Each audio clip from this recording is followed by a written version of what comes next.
Tunaanzia Morogoro ambapo madereva wa daladala zinazofanya safari kutoka kuingia katikati ya mji wa manispaa ya Morogoro leo wamegoma kutoa huduma ya usafiri kwa ajili ya kuishinikiza serikali kutengeneza barabara ya Mazimbu Road hadi Lukube mwisho.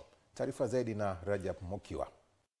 Wakizungumza kwa nyakati tofauti, baadhi ya madereva hao wamesema kuwa wameamua kuchukua uamuzi huo kutokana na barabara hiyo kuharibu magari yao, huku mamlaka husika zikishindwa kuchukua hatua ya kutengeneza barabara hiyo. Yaani changamoto ni barabara kutoka kwa Bwana Jela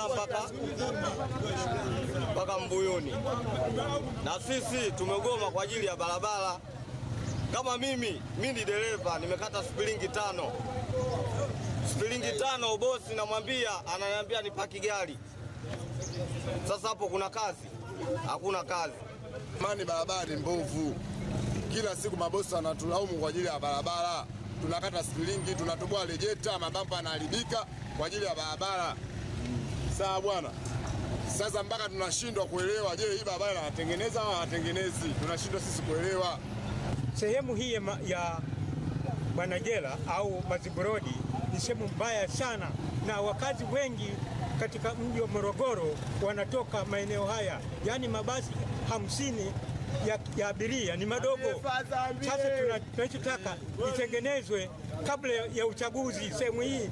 Kufuatia mgomo huo, EATV imemtafuta meneja wa TARURA mkoa wa Morogoro, Mhandisi Emmanuel Ndemukama, ambaye amefika na kukagua barabara hiyo inayolalamikiwa, ambapo ameahidi kuitengeneza, huku mwenyekiti wa madereva hao Bwana Isa Lusogo naye akiwasihi madereva hao kusitisha mgomo huo ili wananchi waweze kupata huduma. Baada ya zile fedha kuingizwa, basi tutafanya matengenezo. Hiyo sasa hivi hatuwezi tukachelewa, kwa tunasubiri fedha. Nayo matengenezo haya ya haraka ambayo mkandarasi tayari stop kwa sababu yale hayo milioni.